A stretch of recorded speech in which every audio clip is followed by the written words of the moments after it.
vamos a dar inicio a este conversatorio sobre IAS y la seguridad del paciente para ver el estado del arte, en qué estamos hoy día, y para eso quiero invitar a este escenario a nuestra moderadora, a la doctora Andrea Sakurada Zamora, quien también forma parte del comité científico de la Fundación, para la cual pido un fuerte aplauso. Al doctor Mauro Orsini, del Ministerio de Salud, referente en IAS y también en la normativa asociada, en la construcción de normativas, para quien también pido un fuerte aplauso.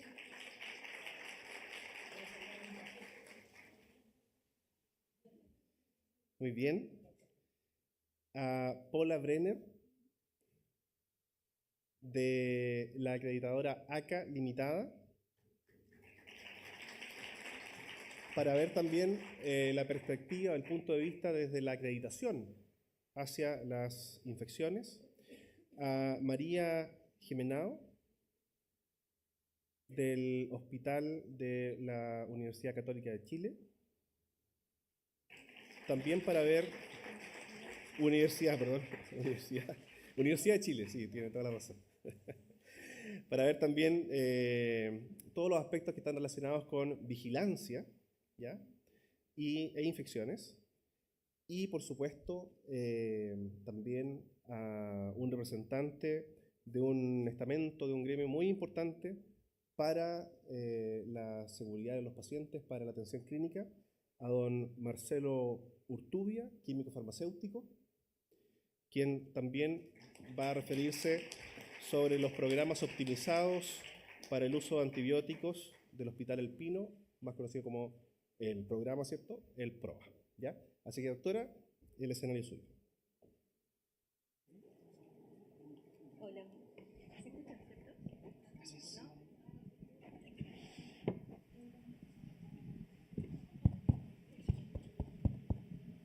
Hola, ahí sí. Muchas gracias al Comité Ejecutivo del Congreso por esta invitación y a todos los asistentes y a este grupo muy selecto, porque vamos a tratar el tema de las infecciones desde distintos puntos de vista, desde la autoridad sanitaria, desde la vigilancia, desde la academia, desde una entidad acreditadora y desde un equipo PROA. Si bien todos sabemos que las infecciones asociadas a la atención en salud en Chile tienen un historial de bastantes años, ya desde principios de los años 80, pero a pesar de que tenemos muchas cosas y reconocimiento incluso latinoamericano, tenemos una página web excelente, normativas, protocolos, vigilancia, formación. Da la sensación de que seguimos un poco estancados en relación a que no siguen ocurriendo casos. Tenemos mucha medicina basada en evidencia, entonces tenemos que dar una mirada más a futuro. ¿Qué más podemos hacer para bajar nuestras tasas? Si bien las tasas es muy difícil llegar a cero, ¿cómo hacemos para bajarlas? ¿Cómo contribuimos desde las distintas miradas que vamos a ver hoy día? Y dejar como una inquietud. Tendrá que ver con la cultura, con el liderazgo, con gobernanza de las instituciones, con las personas, porque tenemos distintas situaciones y yo les quiero comentar dos, como para dejar, como para la discusión. Bueno, todos sabemos que el uniforme clínico no se puede usar en la calle y siempre se ha usado, pero para la pandemia la gente fue muy estricta en reconocer que no había que usarlo, se cambiaban ropa antes de ir a su casa. Terminó la pandemia y volvimos a lo anterior, a usarlo en el supermercado, en el mall, etc. Entonces yo una vez le pregunté a una persona de salud, le dije, ¿por qué lo sigues usando fuera del área clínica? Es que ya no tengo riesgo, como en la pandemia, de contaminar a mi familia.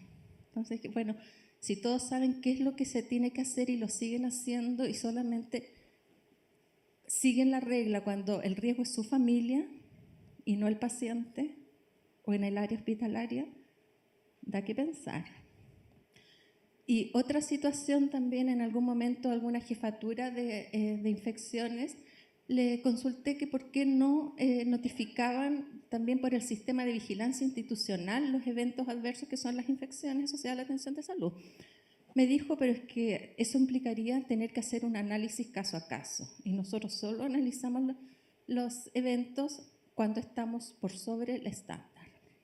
Dije, pero bueno, ¿y los pacientes que se infectaron o que murieron estando bajo el estándar? ¿Qué pasa con ellos? ¿Es solo un dato epidemiológico la infección o tendríamos que ponerle un rostro a cada una de esas infecciones que están ocurriendo? Lo dejo como para que lo pensemos. Bueno, tenemos organizado esto con 8 preguntas, están distribuidas de 2 preguntas por persona y después vamos a abrir el debate para que todas las personas puedan opinar, hacer observaciones, contribuciones, etc. ¿Ya? Vamos a partir contigo, Mauro. Mira, Chile tiene un programa de IAS consolidado. Sabemos hace décadas cómo prevenir muchas de las infecciones. ¿Cómo se explica en IAS que las IAS sigan ocurriendo de manera relevante? ¿Estamos solo midiendo o controlando? ¿Es problema de conocimiento, recursos, cultura organizacional? ¿Cuál es la mirada desde el punto de vista del Ministerio? Ahí sí. Bueno, primero que todo, buenas tardes. Muchas gracias por la invitación. Primero, yo haría una separación, que puede ser ficticia, pero hay ciertas cosas que sabemos cómo prevenirlas y otras que no. Si yo llego a una institución, a un establecimiento y me dicen, no, yo no tengo infecciones, lo primero que hago es no creerle, punto 1. Voy a hacer el doble clic en aquellas en las cuales sí sabemos cómo se pueden prevenir y qué hay que hacer para prevenirlas, ¿ya? En general, el programa se ha basado en ese énfasis, sabiendo que efectivamente el hecho de que una persona pueda adquirir una infección puede obedecer a distintas variables, algunas de las cuales no podemos controlar. Pero sí tenemos no la responsabilidad, la obligación de que aquellas que sí podemos controlar y que sabemos que se pueden hacer, ejecutarlas.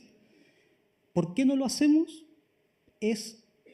Tiene que ver un poco con la respuesta la presentación también que hubo antes, tiene que ver en parte por nuestra misma naturaleza humana. O sea, si nos pusieran un chip, por así decirlo, en el cual automatizaran el proceso y nosotros lo ejecutáramos a seca, posiblemente lo haríamos sistemáticamente. Pero no, la realidad es que no somos así, somos personas. Y una de las cosas que más cuesta modificar y sobre todo mantener es cuando yo quiero modelar conductas de personas y sobre todo mantenerlas en el tiempo. Muchas veces se logra modelar conductas o prácticas por periodos acotados. Muchas veces obedece incluso a estímulos externos. El miedo es un muy buen estímulo porque hace que hagamos cosas, muchas veces no racionales, ¿ya? Como quedó claro, no somos seres perfectamente racionales. Kahneman y otros ya lo han mostrado y con eso votaron algunas de las teorías de la microeconomía, digamos. Dicho eso, el cómo montamos una estrategia, un sistema que se encargue de modular o de mantener esas conductas, retroalimentando, capacitando, entrenando, supervisando y a la vez dando las condiciones para que yo pueda implementar esas medidas, es el desafío. Resumidas cuentas, me preguntaban si es cultura, si es persona, si es conocimiento, es todas las anteriores. El tema es que todas las anteriores todo el tiempo.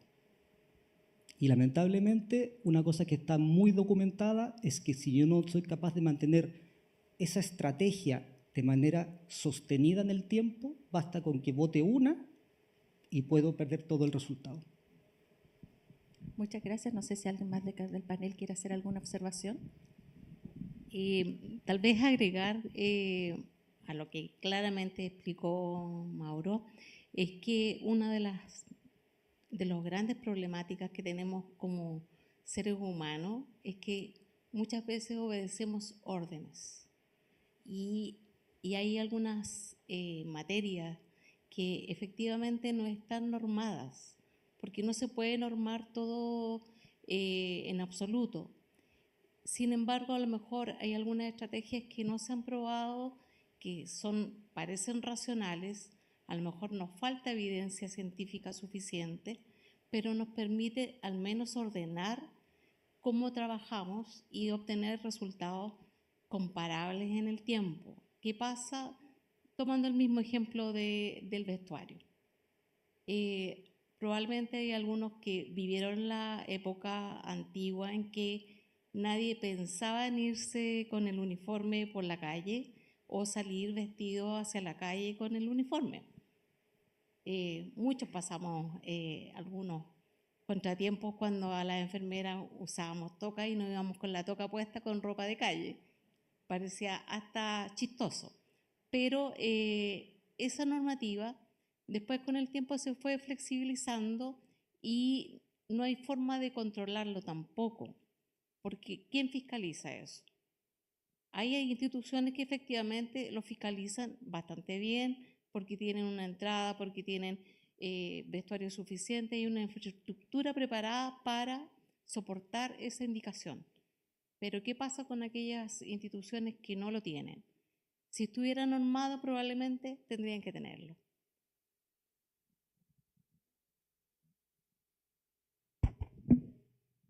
Gracias. Hola, buenas tardes. Y también, al igual que Mauro, muchas gracias por la invitación. Y acá yo lo único que quisiera comentar es que en verdad el por qué siguen ocurriendo infecciones hasta para uno es difícil de entender, porque yo creo que hoy día existe exceso de información y existe mucha investigación respecto a cuáles son las estrategias para prevenir infecciones. Entonces aquí está la contradicción entre el saber y el hacer, porque yo creo que todos los que trabajamos en salud sabemos mucho respecto a la prevención, pero sin embargo pasa algo en traducir ese conocimiento a la acción. Y muchas personas, pese a saber, digamos, cómo se previenen muchas de las infecciones, o yo diría que la gran mayoría de las infecciones asociadas a la atención en salud, desgraciadamente no hacen lo que saben, no aplican estrategias o piensan a veces que la estrategia no es necesario hacerla. Y como efectivamente lo que uno ve en los establecimientos de salud es que la mayoría de los pacientes no se infectan, entonces las personas muchas veces no hacen lo que saben. Y ese yo creo que es el mayor problema. Ya, como dice Mauro, probablemente hay algunas infecciones hoy día, sobre todo tenemos hoy día, digamos, el gran desafío de la sepsis, que muchas veces no se sabe cómo prevenir. También temas de la multiresistencia que no sabemos cómo prevenir, pero la mayoría de las infecciones sí sabemos cómo prevenirlas. Sin embargo, no aplicamos todo lo que sabemos. Eso. Totalmente de acuerdo. Bueno, muchas gracias también por la invitación. Y yo quería relevar algo que decía Mauro en relación a mantener constancia de las recomendaciones. Muchas veces esto parte como estrategias que son bien definidas, están bien hechas ahí en la oficina, y cuando empiezan a bajarse el equipo puede pasar también que esto se vaya diluyendo. Me ha tocado trabajar en 3 instituciones de salud y los equipos de ellas también difieren de esos 3 equipos de salud. Muchas veces también va a depender de la potencia que tenga el equipo de ellas. Hay equipos de ellas que son bien catetes, ¿ya? Hay que decirlo. Y creo que eso es positivo. ¿Sí? Sin duda eso ayuda, pero también uno se cuestiona si en el fondo siempre va a tener que existir un acto punitivo o una persecución para que se puedan ejecutar las estrategias que se están implementando. Entonces, a propósito de la charla que tuvimos en la mañana, este cambio cultural también debe venir apoyado por, en el fondo a nivel local, por directivos que respalden en el fondo las medidas que se están haciendo. Entonces, muchas veces también eso parte desde ahí, como la bajada viene no solamente del equipo de IAS, ¿sí? Y no solamente también directrices del ministerio, sino también cómo localmente se adoptan. Así que yo creo que eso también es muy relevante. Gracias. Muchas gracias. Sí, yo estoy totalmente de acuerdo y uno ve cuando se hace algún plan de intervención, una capacitación, toda la adherencia a toda la normativa se mantiene, sube y después empieza a decaer. Y habitualmente volvemos exactamente al previo. Entonces, cómo logramos hacer el chip en las personas para que no seamos tan reactivos y ese cambio cultural sea algo que quede, pero aquí en la corteza, y que no necesitamos que esté el personal de infecciones encima, porque también es agotador para el equipo, porque tiene que estar haciendo muchas otras cosas más y seguir encima de la gente para que esos cumplimientos no bajen. Ahí lo importante, todo esto es mucho más bonito y más fácil de decirlo que en la práctica, ¿sí? ¿Para qué? Pero aquí yo creo que una de las claves tiene que ver con entender cuál es el rol del programa de IAS, del equipo de IAS dentro de la organización. Entender que la organización no es solo el equipo de IAS, el equipo de IAS es un eje ejecutor y estratégico que también se vincula y tiene que vincularse directamente con el equipo directivo, tomadores de decisiones, pero también con las jefaturas y los clínicos de las jefaturas de servicios clínicos que están en la parte más operativa. Si yo tengo un equipo de IAS potente, técnicamente increíble, pero que no es capaz de comunicarse con la jefatura de los servicios clínicos, que son finalmente los que están interactuando todos los días, supervisando, retroalimentando, y solamente voy a descansar en que cuando el equipo de IAS esté presente, se haga la intervención, posiblemente estoy perdido, ¿ya?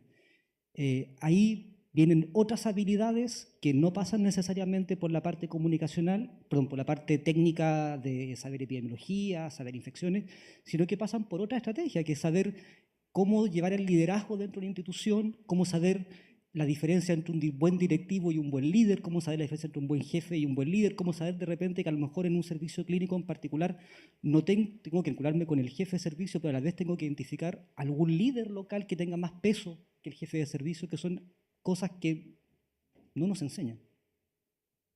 Justamente. Muchas gracias. Vamos a seguir con Paula. ¿La vigilancia actual de IAS sigue siendo útil o necesitamos cambiar hacia sistemas más automatizados y en tiempo real? ¿Qué mejoras se le puede hacer al sistema con respecto a indicadores? ¿Cómo evaluamos ahora el rol que tenemos con la atención primaria que se está insertando? Quizás un poco atrasado, pero por lo menos se está insertando ya en el tema de las infecciones asociadas a la atención de salud, lo cual es muy importante. Sí, bueno, gracias por la pregunta. Es un tema bien complejo en realidad y a veces no es tan fácil tener una opinión respecto a la vigilancia. Yo quisiera decir 3 cosas, digamos. Primero, el tema de la implicancia que tiene la vigilancia nacional en el nivel local. Y bueno, todos nosotros sabemos que nosotros somos un país súper centralista, digamos, súper disciplinado.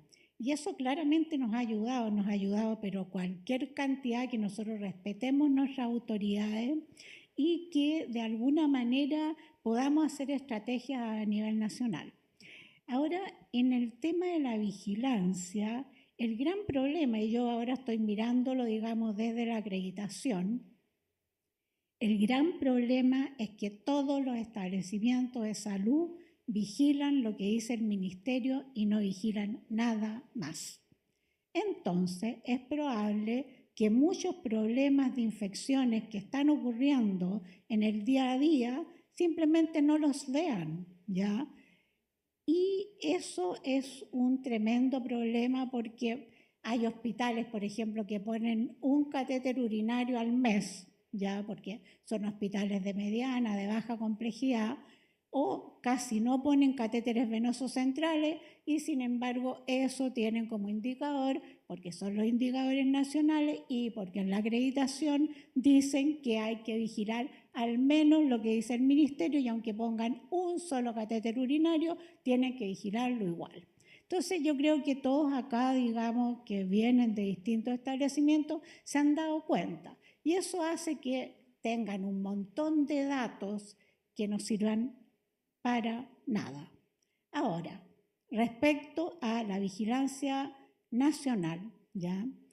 Sí, yo creo que hay cosas que son súper buenas y que la vigilancia nacional lo que hace es evaluar la tendencia nacional de ciertos indicadores que probablemente sean los más frecuentes.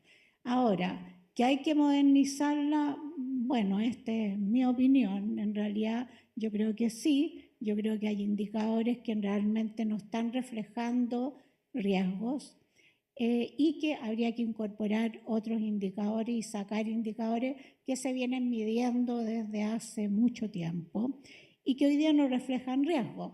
Y me voy a referir probablemente a la infección de sitio quirúrgico, en donde las infecciones que se están midiendo no están evaluando muchas veces la infección del sitio quirúrgico, como es la cólera laparoscópica, la hernia, por ejemplo, que hoy día se hace casi todo por CMA y que casi no vemos infección y sin embargo no se incorporan otros indicadores como la cirugía de colon, por ejemplo, que hoy día representa un tremendo riesgo, la histerectomía, algunas cirugías de mama que nadie las vigila y que si tenemos datos internacionales en donde se ve que realmente los riesgos son muy altos y nosotros en Chile no los conocemos porque los hospitales no los vigilan, simplemente porque solo vigilan los indicadores del ministerio, que es un tremendo error. Yo creo que los hospitales deberían tener indicadores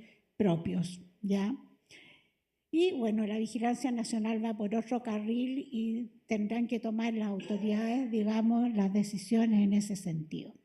Y por último, me quiero referir, digamos, a otro tema respecto a la vigilancia, que hoy día tenemos que incorporar, y no solamente, digamos, a nivel nacional, pero a nivel local, indicadores de proceso que sean sensibles, porque en realidad, si vigilamos solo resultados, probablemente estemos perdiendo un montón de información para poder tomar decisiones que realmente mejoren las prácticas. Entonces, el cumplimiento de la quimioprofilaxis, por ejemplo, el cumplimiento en la digamos, preparación preoperatoria de la piel, el cumplimiento en la indicación y colocación de procedimientos invasivos, son temas súper importantes que claramente uno debería incorporarlo en la vigilancia. Eso. Muchas gracias. ¿Algún comentario, Mari? Bueno, la Pola me robó alguno de las... No, pero me interpretó muy bien muchas de las cosas que yo quería decir. Como miembro vigilante hasta hace un par de meses, puedo decir que efectivamente hay muchos indicadores, sobre todo de los hospitales complejos, que se han dejado de vigilar, no se han incorporado nuevas cirugías, no se han incorporado realmente aquellos riesgos que estamos viendo, incluso casos insignes por televisión asociados, por ejemplo, a cirugía bariátrica, a cirugía plástica, los famosos combo 3, combo 5, de reparación de glúteo, mama, cuánta cosa se le ocurre a usted que se puede hacer simultáneo. Sin duda, pacientes con riesgo hay. Lo mismo en hospitales que a lo mejor no son tan complejos, pero que no se vigila, por ejemplo, cuántas neumonias el paciente adquiere por el simple hecho de estar hospitalizado, postrado en una cama, obligado a estar postrado, porque prácticamente estar hospitalizado hoy día, por suerte, ha ido cambiando un poco con los terapeutas, con los kinesiólogos, pero es un tema que también pasa por una indicación de levantar al paciente, de darle algún trabajo respiratorio o algunas medidas de prevención que sí existen. Pensar que no tenemos neumonía, que no necesariamente están asociados a un ventilador, también es ignorar un problema grave que tenemos en las instituciones de salud, complejas y no complejas. ¿Alguna opinión, Mauro? No, muchas gracias. Es súper interesante la pregunta. Sí, hay que hacer la distinción evidentemente entre lo que es nacional y lo que es local. Siempre está definido que la vigilancia nacional son ciertas infecciones que son trazadoras, ¿ya? Y el concepto trazadora es porque no es todo. De hecho, en los estudios de prevalencia nacionales, los indicadores que se asocian a infecciones que están en vigilancia son alrededor de entre un 60-70% del total de las infecciones. Y evidentemente hay entre un 30-35% de infecciones que no están bajo la vigilancia trazadora sistemática nacional. Lo que uno esperaría es que la inteligencia local de los establecimientos priorizaran. Yo puedo desagregar, tengo ahora en la cabeza la información del año pasado y sistemáticamente, yo tengo muy claro que posiblemente las grandes trazadoras para un hospital de alta complejidad son cercanas al 70% del total de las guías que pueden aparecer. En un hospital comunitario esa realidad cambia y son alrededor como del 30%, es decir, hay un 70% de otras infecciones que no son las necesariamente vigiladas, en los casos de los hospitales comunitarios, ¿ya? Ahí entra el otro tema, que es un tema de priorización y de recursos. Si yo quiero vigilar más, necesito gente entrenada que pueda hacerlo. Y ahí viene la estrategia a nivel local de decir, mire, yo tengo esto bajo control, pero se me está escapando esto otro. Tengo que vigilarlo. Vamos a pelear los recursos para poder vigilarlo localmente, porque puede ser que para ese centro en particular o ese grupo de centros en particular sea un problema relevante. De ahí la discusión de si vale la pena montarlo a nivel nacional, ese es un paso más, digamos, es otro paso. Pero hay hospitales que sí lo han hecho y que tiene mucho que ver con lo mismo que vimos anteriormente.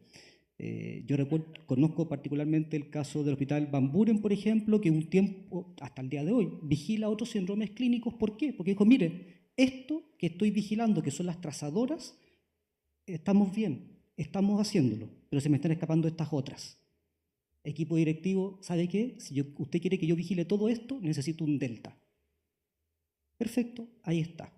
¿Por qué? Porque logré demostrar que tengo esto controlado y que controlando esto otro a nivel directivo para la institución desde el punto de vista hasta, va a sonar feo, perdone señor paciente lo que voy a decir, pero hasta del punto de vista de eficiencia le conviene al tomador de decisión, porque le estoy ahorrando recursos que puedo utilizar en atender a otro paciente. Marcelo. Sí, solamente quería complementar el hecho de la pregunta. No recuerdo todo el enunciado de la pregunta, pero me quedé con una parte que tiene que ver con qué hacemos también con los indicadores. Porque una cosa también es que estamos levantando y qué es lo que habitualmente se levanta, y es si esto nos permite tomar conductas de cambio o solamente que haga como parte de un indicador. Y efectivamente muchas veces pasa que estos análisis se hacen en retrospectiva y se toman estos datos y se toman algunas decisiones posteriores que tienen la intención evidentemente de modificar ese indicador. Que ese indicador, digamos, tenga tasas menores si son infecciones intrahospitalarias, por ejemplo. Pero me queda dando vuelta, por ejemplo, un indicador que a nosotros nos llega, de hecho, desfasado. De hecho, le llega a todos los hospitales porque es el ISP el que confirma, por ejemplo, son las tasas de carga de masa.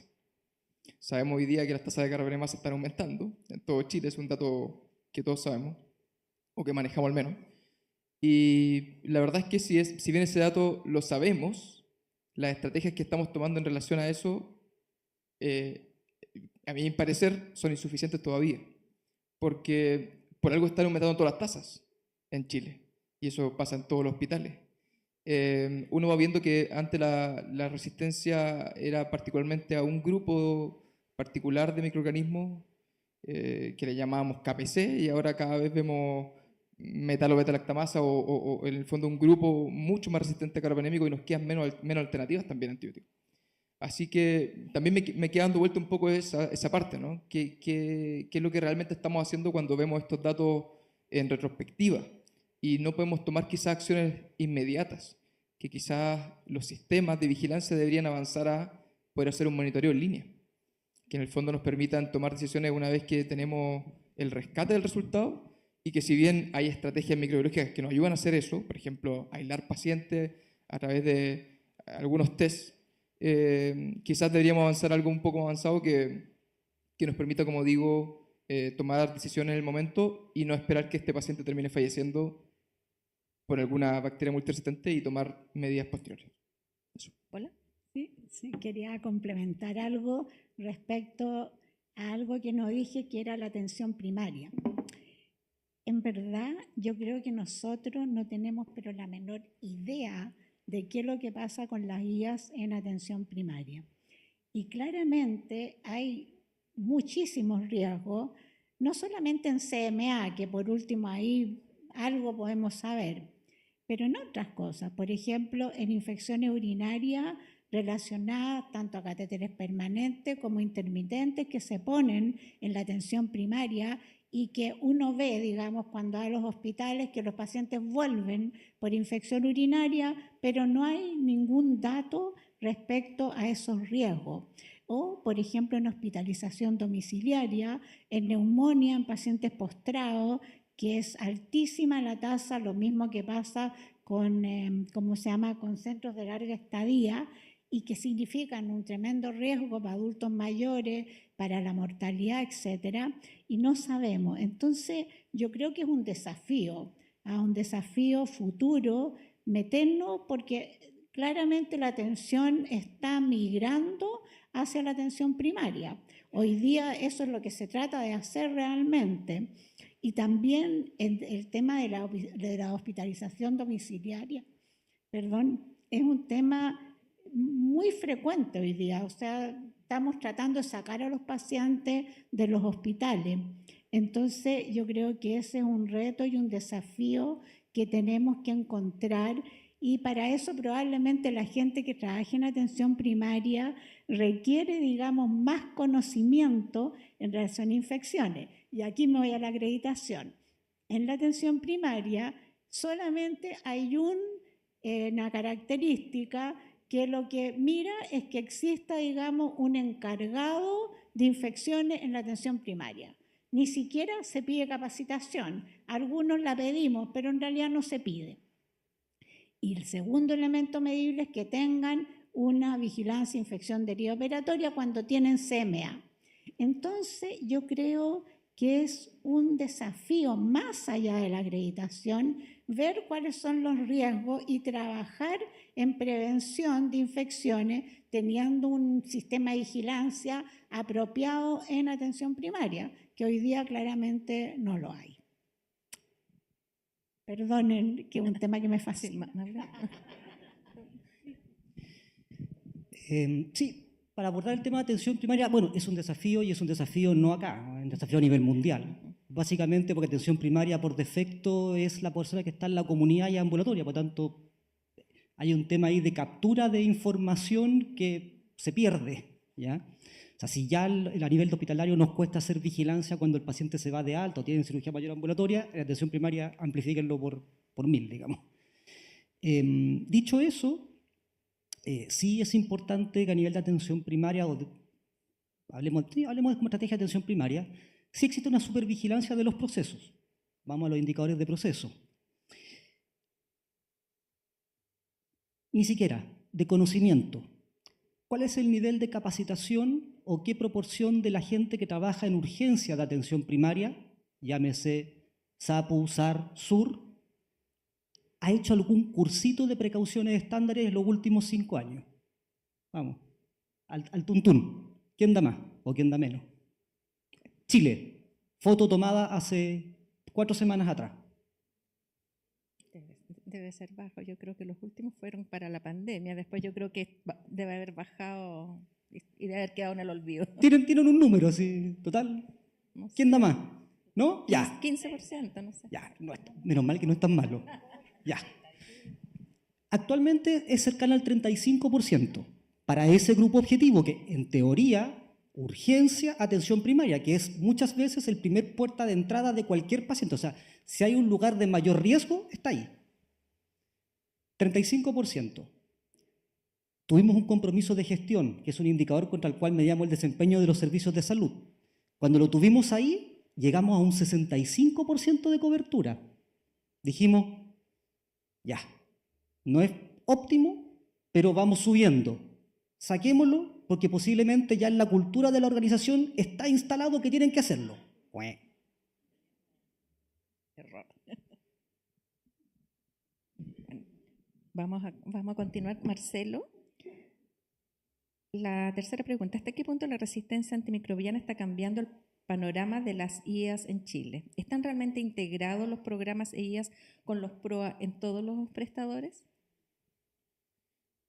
Bueno, tuvimos una reunión previa donde yo creo que todos estábamos más o menos de acuerdo en que efectivamente los equipos de proa, y esto un poco también un poco de conocimiento, ¿todos saben lo que son los proa o no? ¿Sí? Veo, la mayoría sabe, ¿no? Bueno, para los que no sepan, los proa son estrategias que van a estar, digamos, dirigidas para hacer uso racional de antimicrobianos, ¿sí?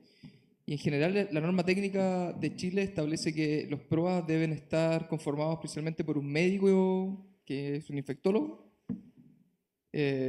por un microbiólogo. En su efecto, habitualmente no hay microbiólogo en todos los hospitales, así que eventualmente se utiliza algún tecnólogo médico que tenga algún tipo de capacitación en microbiología, y un químico farmacéutico, ¿ya?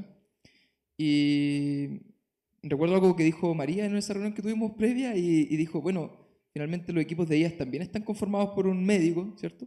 Y una enfermera, pero sabemos que él lidera su equipo, habitualmente en cada uno de los centros.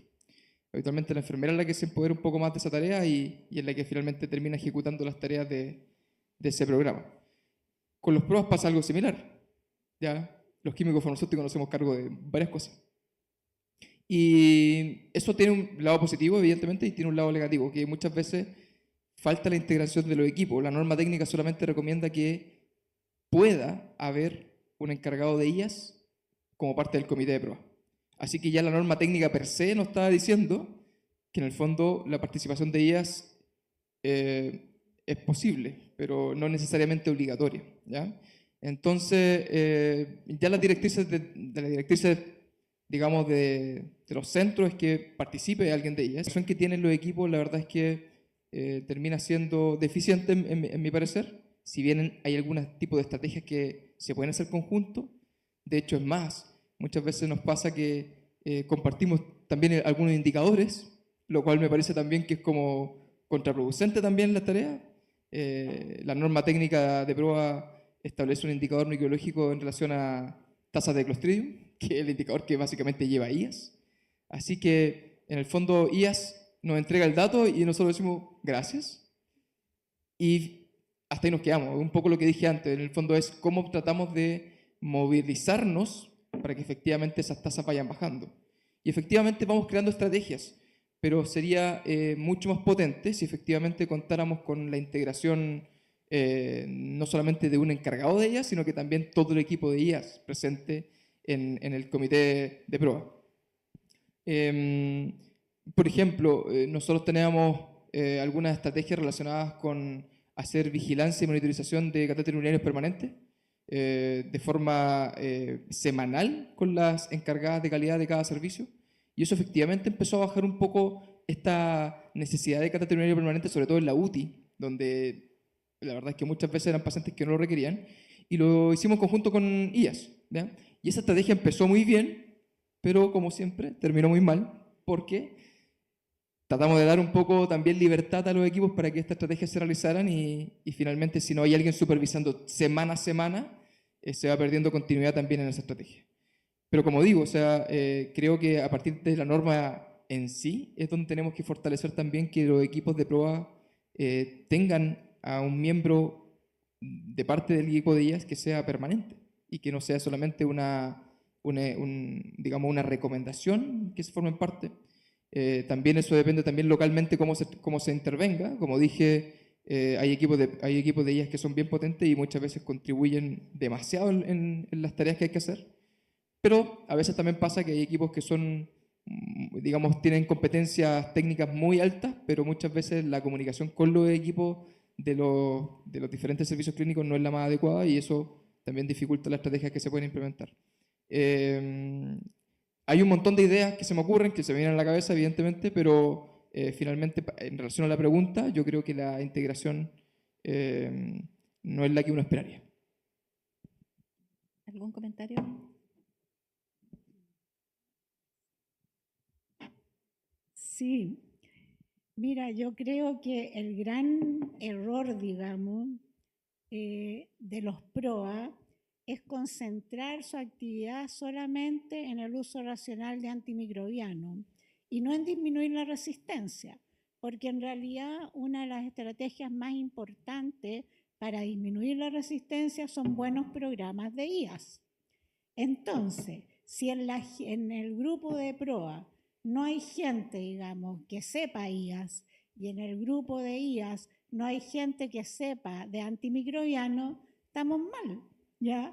Por lo tanto, o sea, mientras tanto, o sea, muchos años atrás, o ni siquiera tanto, vimos, digamos, que el aumento o la resistencia, digamos, lo más importante en resistencia ocurre a nivel terciario, en los hospitales, ¿ya?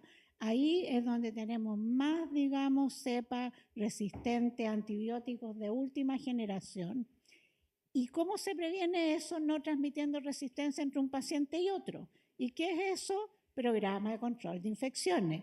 Entonces, mientras no se pongan de acuerdo, la resistencia no va a disminuir, que eso es lo que pretendemos. No pretendemos que haya mejor manejo antimicrobiano, ¿verdad? Si es que no hay buen programa de control de infecciones, y no pretendemos que disminuya la resistencia si es que no hay un manejo adecuado antimicrobiano. Por lo tanto, o sea, lo que uno ve, y no solamente en Chile, en muchas partes, que realmente si los programas no trabajan en conjunto, no vamos a lograr disminuir la resistencia. Y yo creo que tenemos ejemplos buenos acá de disminución de resistencia con buenos programas de control de infecciones asociados al buen uso antimicrobiano. Eso.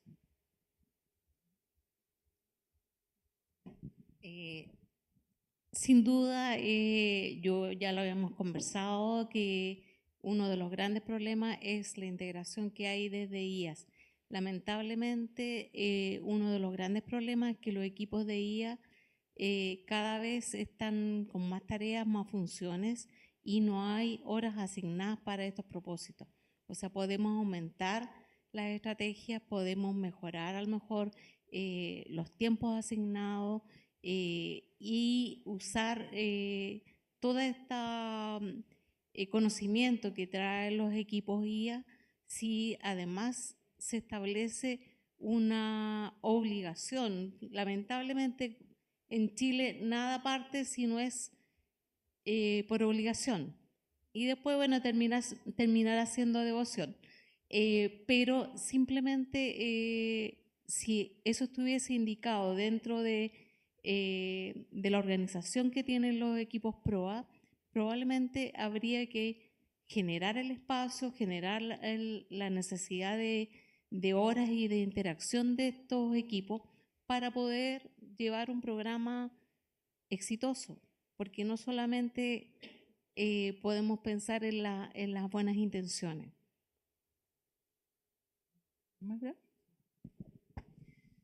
Ahí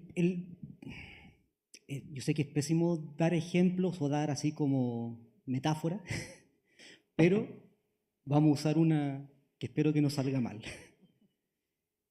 Si vemos el tema de resistencia antimicrobiana, así como también, por ejemplo, puede ser el tema de seguridad del paciente, yo lo hago como el símil a una cirugía exitosa. Para una cirugía exitosa, yo requiero un buen anestesista y un buen cirujano. El anestesista, espero, no le ande diciendo al cirujano cómo tiene que operar.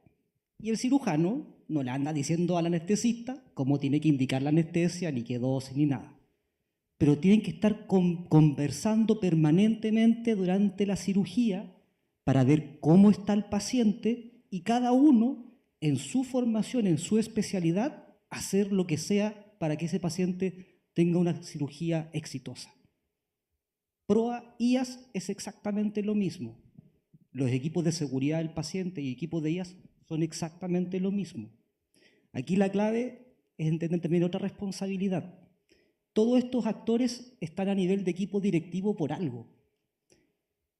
No le quiero pasar toda la responsabilidad al equipo directivo, pero si yo como institución no tengo la convicción de que el objetivo es uno y que estos actores tienen funciones porque tienen especialidades en cuanto a su quehacer que son acotadas, pero no los pongo a que se coordinen y compartan información y no dupliquen y tampoco se pongan a competir, que también pasa, que se ponen a competir y empiezan a quitarse información y es un desastre, no va a funcionar.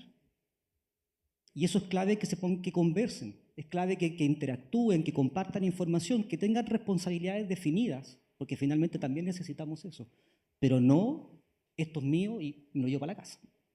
Sí, es fundamental la integración y el trabajo en equipo y que, como dices tú, que cada uno entienda cuál es su rol, porque el fin último nuestro es el paciente, que la institución esté bien, bajar la resistencia y esa pelea chica que puede haber entre los equipos, en realidad nadie gana con eso y sería súper triste que tenga que normarse desde el ministerio y que el papá ministerio diga, ya, se juntan a trabajar juntos, así como cuando los niños están peleados. No, yo creo que no corresponde, pero espero que no se tenga que llegar Se a norma, eso. ya, ¿Ah? se norma. Cada equipo de IAS tendrá que conversar con el equipo de PROAS y tendrá que conversar con la gente de seguridad de la atención y tendrán que reunirse al menos cada 4 meses y compartir la información y trabajar en... Claro, y si no se ve eso por acreditación, no lo van a hacer. No, Eh, sería triste, pero... Yo voy a hacer la contraparte, en realidad. Porque puede pasar también por la voluntad, de repente, del jefe de equipo. Entonces, cuando hay un jefe de equipo que no está convencido, ¿qué hace el resto? Pasarle los datos por debajo, como se hace en muchas instituciones, tratar de ayudarlos de alguna forma que no se note y que no te pillen para que no te cuestionen. Entonces, cuando o la acreditación, o una norma, o un procedimiento efectivo de cómo trabajar, incluye algunas directrices claras de que esto tiene que hacerse con la participación de ella, probablemente nos va a dar recursos a los que no tenemos el poder de las decisiones para decir, oye, aquí está establecido, hay que hacerlo. Bueno, vamos a continuar. Mari, no dejes el micrófono. ¿Estamos enfrentando las IAS como un problema de seguridad del paciente o todavía lo tratamos como un tema exclusivamente epidemiológico? ¿Hasta qué punto la prevención de IAS depende del compromiso institucional real y no solo del esfuerzo de los equipos de IAS? O sea, volvemos a tocar el punto del compromiso y de algunas indicaciones que tienen que ser claramente desde el nivel directivo. Hoy día existe la acreditación en calidad, sin embargo, algunas condicionantes o indicadores que se miden efectivamente puede que estén perfectamente medidos, pero no hay espacio para que alguien pueda hacer como el criterio clínico, no hay espacio para que alguien pueda discutir, oye, ¿qué nos está pasando? Y efectivamente, tal como lo mencionó la doctora Sakurada en el inicio, pasa que la vigilancia como tal, que nos aporta datos valiosísimos, no nos sirve si no podemos ver qué está pasando caso a caso, porque cada paciente no es un número, es un paciente. Y yo creo que es ahí donde estamos muy, muy al debe en términos que solamente estamos usando números perfectos, obtenidos de forma muy, muy, muy ordenadita, etcétera, etcétera, y nos estamos quedando fuera con todo aquello que efectivamente puede alimentar nuestra inteligencia artificial. Voy a dar el ejemplo, que nos va a llevar a un resultado real y no un resultado que en los números parece magnífico, pero resulta que la realidad es otra. Eso es lo que yo pienso en relación a esta pregunta. ¿Algún comentario? ¿Mauro? Sí, ahí lo que hay que tener presente Es que los equipos, los programas de prevención y control de infecciones son eso, son programas de prevención y control, no son programas de vigilancia, ¿ya? Y por lo mismo la vigilancia no es un fin per se, y esto siempre lo recalco, es una vigilancia que es para no generar datos, es para generar información que me permita generar acciones. Si yo solamente voy a estar viendo los datos para ver cómo se ve la línea, eso no me sirve absolutamente de nada, ¿ya? Y efectivamente lo que uno espera, y de hecho esto sí está normado, es que la vigilancia es una de las acciones que tienen los programas de control de infecciones, porque tienen muchas otras, tienen roles en cuanto a capacitación, en supervisión de práctica, implementación de medidas. Lo que muchas veces pasa es que por distintos motivos se sobrecarga, se sobrejibariza, por así decirlo, la vigilancia en pos de las otras actividades. Y lo que hay que ver es por qué está ocurriendo eso, ¿ya? Pero si solo vigilo para no tomar acciones... Sí, yo recuerdo de mis clases del magíster con la Pola, uno vigila y supervisa para tomar acciones, si no, no lo haga. Exactamente, eso yo me también quedó. iba a recordar Sí. esa frase, porque es un tema que se ve cada día más. Estamos trabajando para obtener números y estamos dejando atrás las otras actividades. Sí. Y eso probablemente también tiene un trasfondo de cómo se movilizan los recursos para atender las otras actividades. Y ahí, bueno, vienen varias preguntas más que yo sé que van a abordar un poco el tema, así que no me voy a Sí, porque... ahondar más Sí, no sé, yo nomás. para poder darles mi vivencia desde las trincheras. Sí. Es mucho el recurso que se utiliza en una vigilancia y dejar esos datos solamente por cumplir, porque el ministerio lo pide, porque tengo que subir a lo mejor alguna página o lo tengo que mostrar para la acreditación, yo creo que no vale la pena. Yo creo que están mal enfocados los que están trabajando de esa manera. Mauro, vamos a continuar contigo. Cuando ocurre una IAS prevenible, ¿lo interpretamos como una falla del sistema o seguimos mirándolo como un evento inevitable asociado a la atención clínica? Claro, ahí la clave es la palabra prevenible. Evidentemente, si es algo que sabemos cómo se previene, hay una obligación de medios más allá de la obligación de resultado. Lo mínimo que tengo que asegurar es que aquellas cosas que yo sé que tuve que haber hecho, las hice. Si yo no puedo como mínimo asegurar eso, evidentemente hay un problema. Y eso no es a nivel individual, ¿ya? Porque si bien finalmente somos las personas quienes actuamos y somos los quienes ponemos el dedo finalmente o la mano sobre el paciente, hay todo un sistema detrás que, ojo, no es por una cosa de quitarle responsabilidad a la persona, que en ocasiones sí pueden haber responsabilidades individuales, pero hay que ver qué está haciendo el sistema detrás para evitar o para hacer que esas cosas protectoras estén ocurriendo. La vigilancia es una, porque la vigilancia genera información y me dice, ¿estoy teniendo resultado con lo que estoy haciendo, sí o no? La supervisión de práctica es otra. Si no superviso las prácticas, ¿cómo voy a saber, cómo la persona va a saber si lo que está haciendo está bien o no? La supervisión de práctica, ¿le estoy retroalimentando a la persona para tratar de modificar la conducta o estoy supervisando para llevarme esto a una planilla para consolidarlo e informarlo mensualmente a un dato? También, cosas básicas. ¿Estoy capacitando a la persona? ¿La persona tiene alguna formación? Hoy en día a nosotros nos puede parecer de perogrullo, pero en Chile el nivel de formación, me atrevería a decir que el nivel de formación del equipo de salud en cuanto a conocimiento, estamos muy por sobre muchos países de la región y de las Américas en general también. Y si vamos a Europa, también se los doy firmado. Pero así todo no basta con saber. Del saber al hacer es todo un paso. Y por supuesto hay todo un tema que tiene que ver con que a lo mejor la persona sabe, a lo mejor la estoy supervisando, a lo mejor la estoy retroalimentando, a lo mejor la estoy entrenando. ¿Tiene los medios para hacer lo que necesita? Cosa básica. Higiene de manos. Típico ejemplo de higiene de manos. Estoy en el hospital de Puerto Williams y tengo el lavamanos y no me funciona el agua tibia. Pura agua fría. ¿Alguien se va a lavar las manos con agua fría?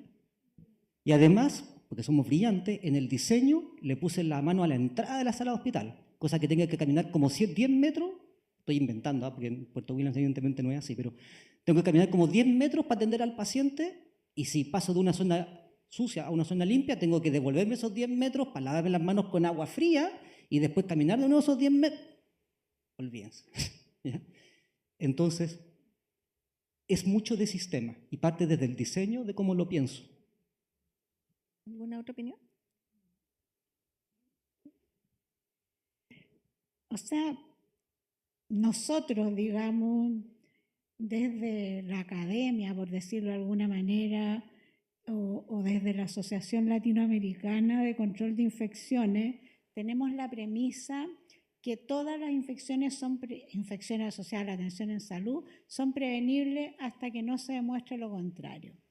Y esto pasa mucho por el ámbito médico-legal, porque en realidad, por ejemplo, si hay una infección, ya hay una demanda, entonces la persona, digamos, por ejemplo, el que se va a defender, va a decir, lo siento, esta no era una infección prevenible porque el paciente tenía muchos factores de riesgo, porque estaba muy inmunodeprimido, porque llegó a última hora, porque hicimos todo lo posible y se infectó igual. Ya, pero entonces usted demuestre, porque esa es la única manera del acusado, digamos, del fiscal, por decirlo de alguna manera, decir, bueno, pero usted tiene que demostrar que hizo todo lo posible para que esa infección no ocurriera y ocurrió igual. Y esa es la única manera de decir que esta infección no era prevenible. Ahora, cuando ocurrió esto en ámbitos médico-legales, en general, ninguna institución puede demostrar que hizo todo lo posible, porque en realidad, en general, no se hace todo lo posible. Entonces, yo diría, digamos, que es bueno, digamos, a pesar que a lo mejor no sea cierto, es bueno considerar que las infecciones, o sea, son un evento centinela, por decirlo, o adverso al menos, y que realmente nosotros pensemos que las infecciones o que todas las infecciones son prevenibles y las que no son prevenibles tenemos que demostrar que no son prevenibles. Eso es lo que yo creo que uno debería hacer un enfoque, digamos, un enfoque racional hacia las infecciones, en tratar de hacer lo posible para que la infección no se produzca. Y eso es lo que hacemos cuando trabajamos por seguridad del paciente o trabajamos en prevención, en verdad. Eso. Gracias. Y tomando lo que ustedes están diciendo, cuando se judicializan estos casos, es súper importante los registros. Cuando uno hace auditoría de fichas, se da cuenta que los registros habitualmente son muy incompletos, no dicen todo lo que tienen que decir, y eso es terrible para efectos de la judicialización, porque como dices tú, no se puede demostrar que se hizo todo lo que se debió haber hecho. Si una nona dice, tiene que hacer todo eso, escrito tiene que estar en la ficha, hice todo eso, no te puedes saltar un paso, porque eso ya está muy mal. Entonces también tenemos que pensar que muchas de las cosas de infecciones se judicializan. Me están dando la hora. Ya, vamos a seguir. Paula, un hospital puede estar acreditado y aún así tener IAS relevantes. ¿La acreditación está midiendo realmente seguridad del paciente o más bien en un cumplimiento documental? Bueno, mi primera respuesta es no. O sea, eso desde la acreditación, yo creo que ahí tenemos que mejorar muchísimo. O sea, y yo con real conocimiento de causa, porque yo creo que he acreditado más de 100 hospitales en IAS, o sea, en la característica de IAS durante la acreditación. Entonces, ¿qué ocurre? Aquí tenemos, bueno, lo de vigilancia que ya lo vimos, pero yo creo que igualmente importante, o tal vez más importante, el tema de la evaluación de los procesos, o sea, la característica GSL 3.3 que evalúa, ¿no es cierto?, la supervisión en IAS. Entonces, esta característica, como bien lo saben ustedes, se mide en pabellones médico-quirúrgicos, en urgencia, etc. Entonces, el problema es que los hospitales no trabajan para prevenir infecciones, trabajan para cumplir con la acreditación. Y su norte y sur es pasar la acreditación, no es mejorar los procesos. Entonces, ¿qué es lo que vemos? Vemos que tienen las normas, que son las mismas normas ministeriales y que están bien. Y luego viene entonces el indicador. El indicador, entonces, ¿qué es lo que hacen? Cualquier indicador que esté relacionado con la normativa lo consideran válido. Entonces, ¿qué vemos? En Pabellón, por ejemplo, miden la técnica del lavado clínico de mano. ¿Qué tiene que ver eso con el mayor riesgo en Pabellón, que son las infecciones de sitio quirúrgico? Entonces, no están midiendo indicadores que realmente reflejen prevención de infecciones en ese punto de verificación, ¿verdad? En, por ejemplo, médico quirúrgico, ¿ya? No es que estén evaluando, digamos, la mantención de los catéteres urinarios, por ejemplo, que podría ser el factor de riesgo más grande en médico quirúrgico. No, evalúan la misma técnica de higiene de manos. ¿Por qué? Porque quieren cumplir con la acreditación. Ahora, ¿cómo se evalúa la técnica de higiene de manos? Porque ahí no están evaluando oportunidad, están evaluando técnica. Entonces yo me paro al lado de Mauro y le digo, lávate las manos. Mauro se lava las manos y yo veo si es que abrió la llave, si cerró la llave, si se secó, no se secó y si, digamos, se enjabonó bien las manos y le pongo que cumple. Entonces evalúo, hago el tamaño muestral y todo lo que piden y digo que mi indicador está fantástico. Esto ocurre todos los días y yo de verdad les digo que ver indicadores en los distintos servicios que midan riesgo, he visto súper poco. Entonces, con la acreditación claramente no podemos ver que se está previniendo infecciones mirando las cosas desde ese punto de vista, ¿verdad? Otras veces, por ejemplo, miden el manejo desinfectante y antiséptico en no sé qué parte, ya en médico quirúrgico o en urgencia. ¿Qué es lo que está, qué riesgo de IAS está midiendo eso? ¿Dónde hay una evidencia internacional o nacional que muestre que el manejo desinfectante y antiséptico previene una infección? Probablemente no. Ahora, en lugares donde hay que medir cumplimiento de precauciones estándar, miden la técnica de la higiene de manos. Entonces, ¿qué nos pasó? Que en algunas partes, dentro de la norma de precauciones estándar, está solamente, digamos, los básicos de la precaución estándar, los EPP, digamos, el manejo de superficie, etc. Y no estaba entonces la técnica de higiene de manos. Entonces nosotros íbamos en la acreditación y decíamos, no, este indicador no es pertinente porque no tiene que ver con la norma. Entonces, ¿qué es lo que hicieron? Agregar la técnica en las precauciones estándar. Entonces, ¿la acreditación realmente está midiendo prevención de infecciones? No. Lo que está haciendo la gente en IAS, que son características obligatorias, es medir, digamos, lo más fácil para cumplir con la acreditación. Ahora, eso yo creo que aplica a cualquier ámbito de la acreditación, no solamente a IAS. Y el gran desafío, bueno, para mi gusto son dos. Uno, que tengamos indicadores universales basados en riesgo y que esos sean los que haya que medir, digamos, en cada punto de verificación. Y otro, que la gente que trabaja en seguridad de pacientes en los establecimientos de salud realmente midan indicadores que sirvan, porque tenemos miles de pautas y todas ordenadas y están súper organizadas de forma que uno pueda ver que el día que dijo el randomizer efectivamente se mida, ¿verdad? Pero a la larga es mucha información que no les sirve para nada, o al menos no les sirve para el fin que la juntaron, y en este caso que era para prevenir infecciones. Así que yo creo que ahora nosotros tratamos de decirlo, o sea, cada vez que vamos a los establecimientos les decimos busquen indicadores que les sirvan para prevenir infecciones, y eso es lo que están tratando de hacer. pero no, o sea, en general es tan fuerte el tema de la acreditación que prefieren hacerlo más fácil, aunque signifique buscar un montón de información que finalmente no les va a servir para prevenir infecciones. El problema de las características obligatorias. Chicos, si alguien, una observación, pero cortito para que terminemos y después dejemos espacio para el público. ¿Alguna observación? ¿No? Entonces seguimos. Marcelo, ¿cómo los equipos PROA pueden aportar con indicadores para mejorar la seguridad del paciente?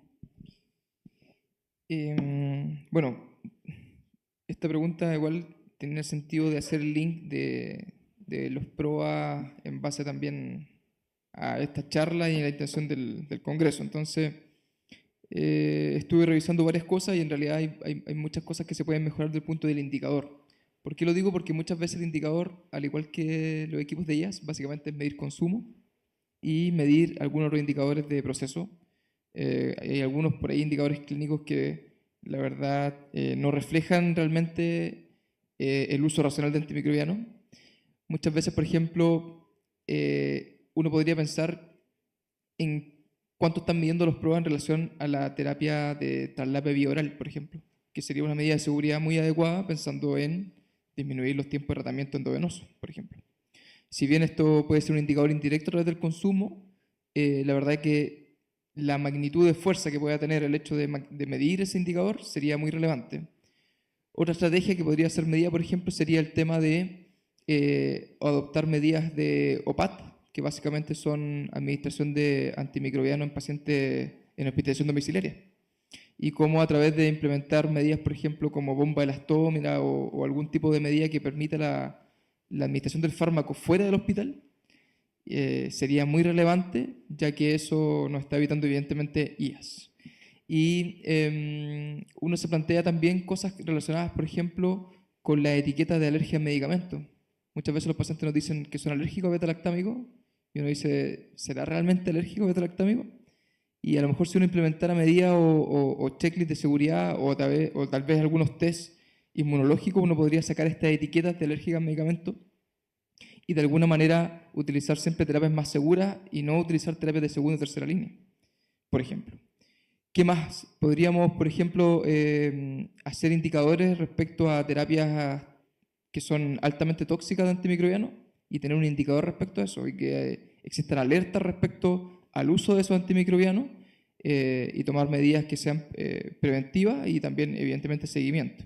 Entonces, la verdad es que podría seguir, por lo menos se me ocurren unas 5 más, en honor al tiempo no voy a extenderme, pero creo importante que también se avance no solamente al hecho de medir consumo y medir cierto indicador de proceso, sino que también podamos avanzar a medidas que permitan que la rotación del paciente se traslade de un servicio de mayor complejidad a uno de menor complejidad y que también podamos avanzar a esta estrategia que de alguna manera se está implementando en todos los hospitales y cada vez hay más pacientes en hospitalización domiciliaria, donde a lo mejor los PROAs pueden contribuir y en ese sentido, no sé, adoptar medidas, por ejemplo, de el uso adecuado de antimicrobianos. Muchas veces sabemos que el uso subóptimo de dosis nos puede llevar a provocar resistencia.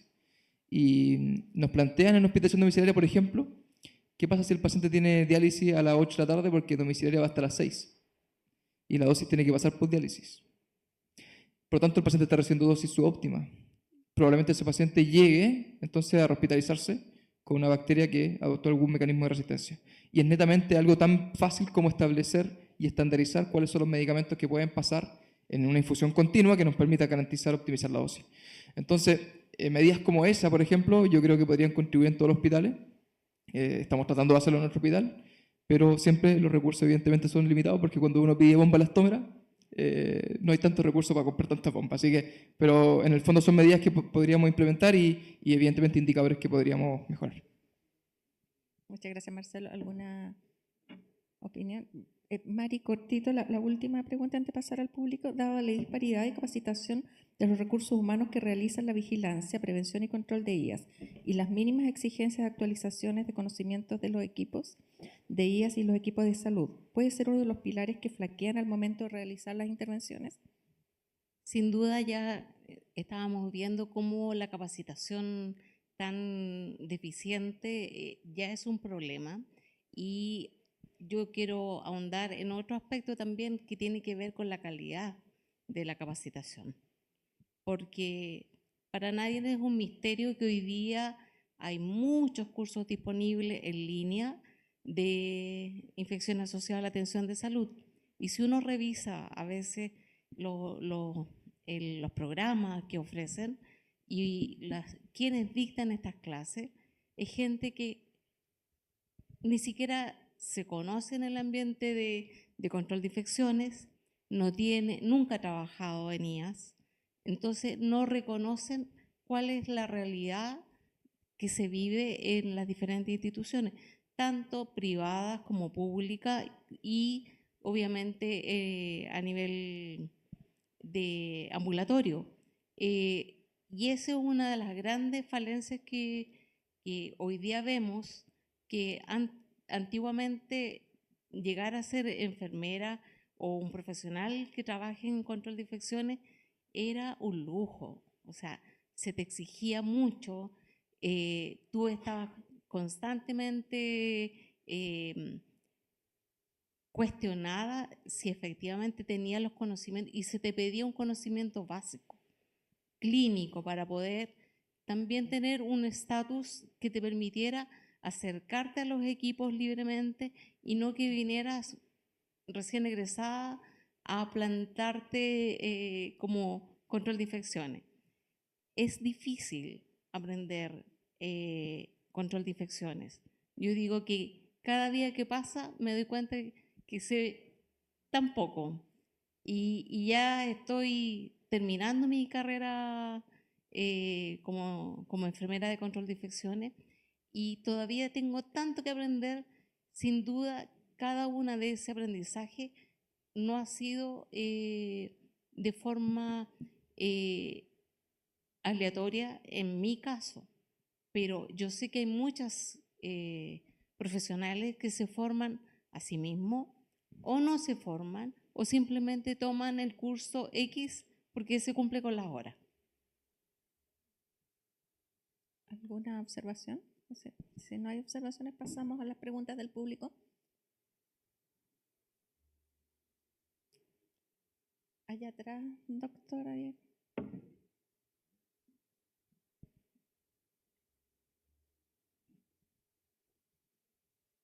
¿Aló? Pregunta. Buenas tardes. De hecho, es consultar por el último punto, si es que a nivel académico, de expertos, se ha considerado intervenir en los programas de formación DOTEC, los tres chanchitos, respecto a prevención de IAS, calidad y seguridad.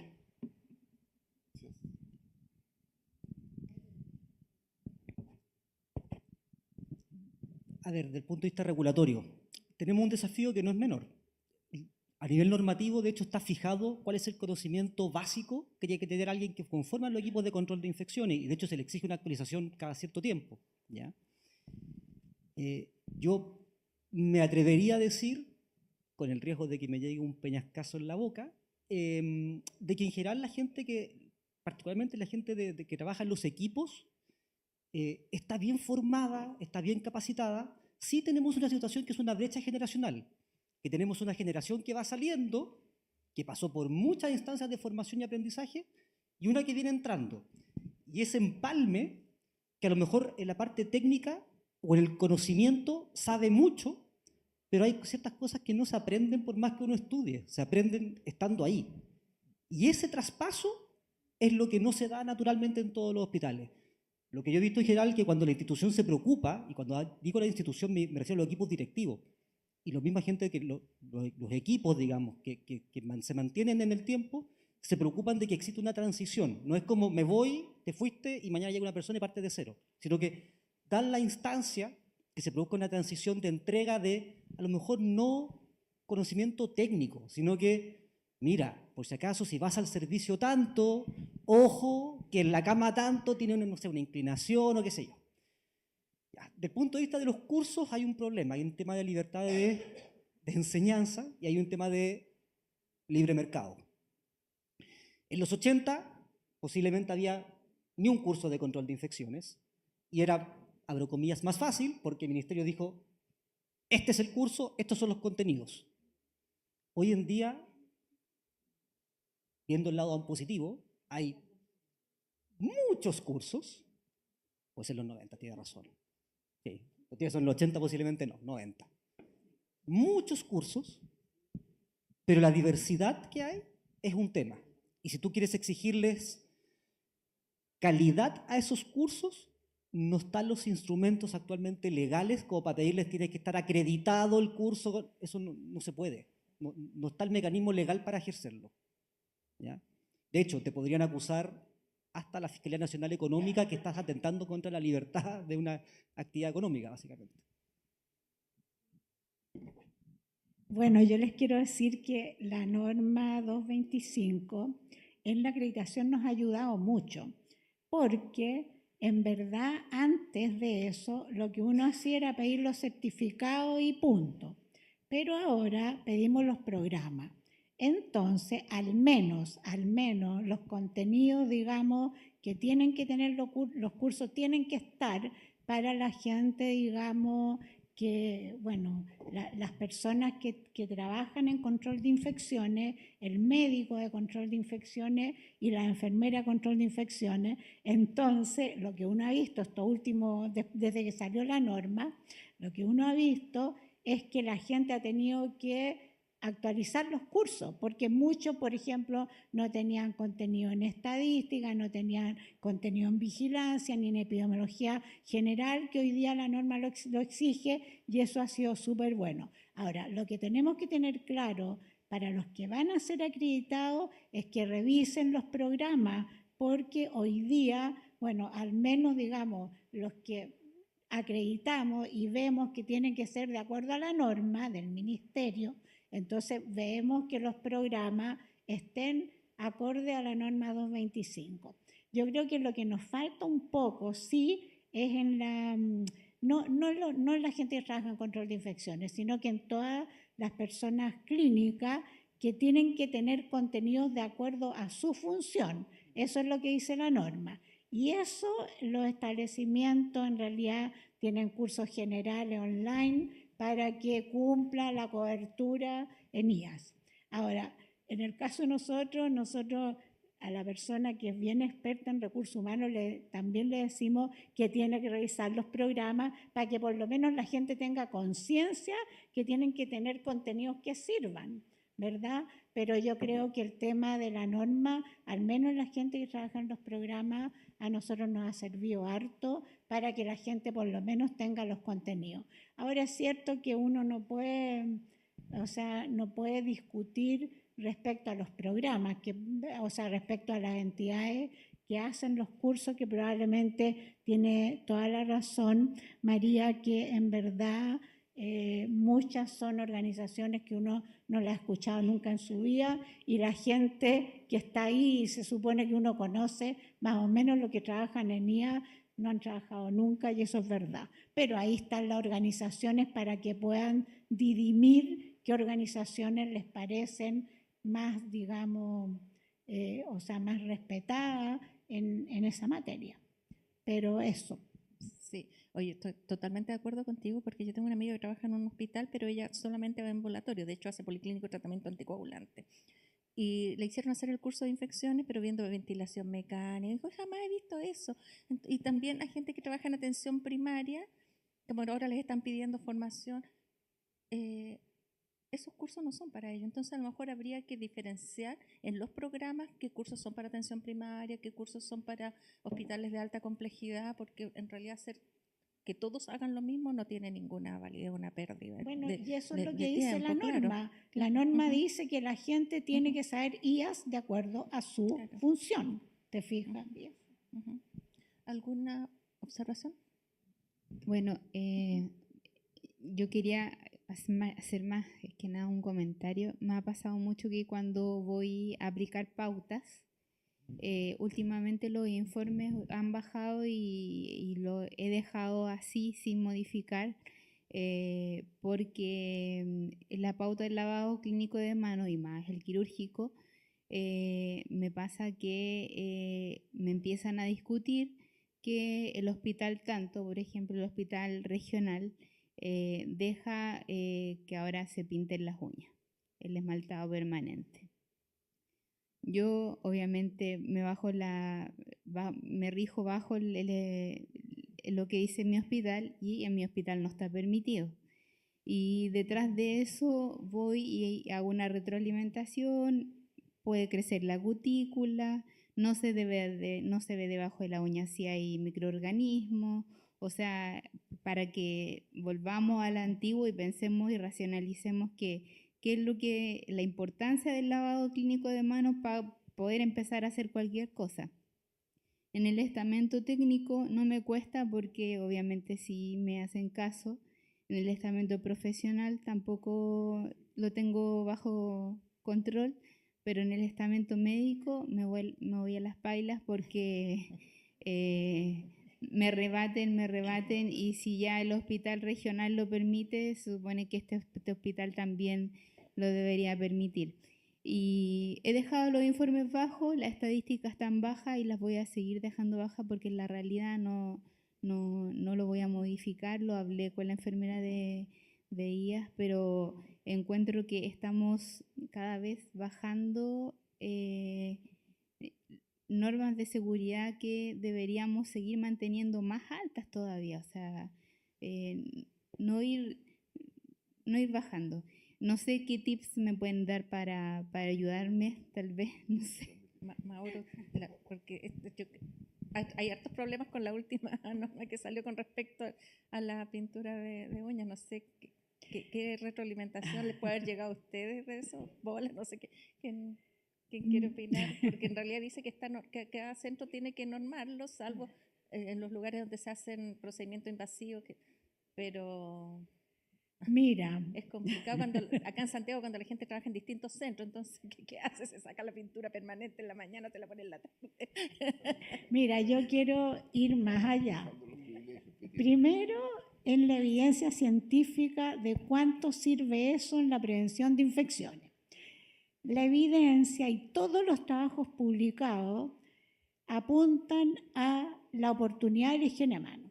Cuando aumenta la oportunidad de la higiene de mano, en los 5 momentos hay mucha controversia, pero al menos en el momento 1, 3 y 4 hay harta evidencia respecto a que si la gente se higieniza más las manos, disminuyen las infecciones, ¿ya? Respecto a la técnica de higiene de mano, no hay ni un trabajo que muestre correlación entre la técnica y la disminución de infecciones. Entonces, eso es racionalidad. Es racionalidad que puede ser importante, pero no es lo más relevante. Ahora, con la pintura de uña, la única evidencia dura que existe es con las uñas artificiales, ¿ya? Esa es la única. Con la otra sigue siendo racionalidad. Probablemente los que tienen pintura de uña a lo mejor tienen un poco más de unidades formadoras de colonia, más o menos en un par de trabajos. Pero mi recomendación de verdad es que elijas mejores indicadores. Eso. Hola, aprovecho a saludar a todo el panel. Evidentemente que estoy de acuerdo con la doctora Sakurada, que es un panel de lujo. Y a raíz de algunos de los temas que estaban hablando, quería hacer un comentario precisamente sobre lo que dice Paula en relación a los indicadores. Yo creo que, tuve una maestra que recuerdo con mucho cariño, que es la doctora Gilda Ñeco, que siempre nos enseñó que los indicadores, que la vigilancia, que toda esa información era información para la acción. Y en eso estamos, yo creo que todos de acuerdo. Así como también yo creo que estamos todos de acuerdo con que los estándares de acreditación han cumplido un ciclo y es por eso que evidentemente el Ministerio ha tomado el desafío de actualizar esos estándares y avanzar hacia una siguiente etapa donde siempre hemos tratado de apelar a la madurez a nivel nacional de los equipos con todo el aprendizaje que hemos tenido durante estos más de 15 años. Y en ese sentido, contarles que efectivamente en este proceso de actualización de los estándares hemos tratado de incorporar precisamente lo que tú decías, Paula, en el fondo, que si hay una vigilancia y hay indicadores de resultado que indican que hay problemas, ¿cierto? Donde hay a lo mejor un aumento de tasas, una tendencia que va hacia el alza, que efectivamente la evaluación, la supervisión de los procesos tenga relación con aquello que tiene impacto de acuerdo a la evidencia frente a esos problemas que tienen en aquellos lugares donde se está haciendo la evaluación en esos servicios. Entonces creo que eso puede ayudar y recoger lo que se está comentando. Sin embargo, hay algo que de hecho la OMS plantea en el plan de seguridad para el paciente, que yo creo que es un desafío mayor y que tiene que ver con cómo consideramos el factor humano en todo lo que hemos conversado en el día de hoy. Porque nos plantea que efectivamente los comportamientos de las personas, y algo de eso decía el doctor Orsini, que el factor humano es tan importante, todos los comportamientos, toda la cultura, todas las competencias, todas las creencias van a influir finalmente no solamente en cómo nos comportamos frente al paciente, sino que también en esta corresponsabilidad que tenemos todos los que estamos acá, porque la mayor parte de las personas que se han, por ejemplo, formado en IAS, seguramente también conoce todo esto y aún así plantea indicadores que, como tú bien dices, no sirven para nada. Y han hecho los cursos y tienen la capacitación y tienen la experiencia y han estado ahí y efectivamente han elegido indicadores que a lo mejor no tienen la utilidad para la cual esa información está siendo recogida. Yo creo que eso también es una corresponsabilidad de todos para poder mejorar y considerar este factor humano. Gracias. De lujo, doctora Sakurada, doctor Orsini, hola, Mari, muchas gracias por su presencia.